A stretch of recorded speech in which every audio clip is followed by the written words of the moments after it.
जिसको भी dry cough है और जैसे खू करके खांसी आती है पर बलगम नहीं निकलता है और at the base of the throat है ना थोड़ा सा म्यूकसी जैसा गोला जैसा लगता है कि कुछ स्वॉलो करते टाइम पे कुछ अटक रहा है, ऐसा फीलिंग आती है, तो उसके लिए एक दमदार इलाज मैं बोल रही हूँ, जिसमें आपको लेना है 1 ग्लास पानी, उसके अंदर आपको डालनी है लाइक 2 स्लाइसेस ऑफ जिंजर, 3 से 4 ब्लैक पेपरकॉर्न, 2 तुलसी लीव्स, एक छोटी सी लाइक से ½ इंच ऑफ मुलेठी का,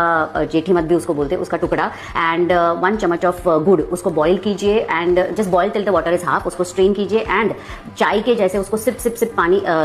सिप सिप पीजिए और दिन में 2 से 3 बार कीजिए। Before even you start with your any commercial syrups, 1-2 दिन से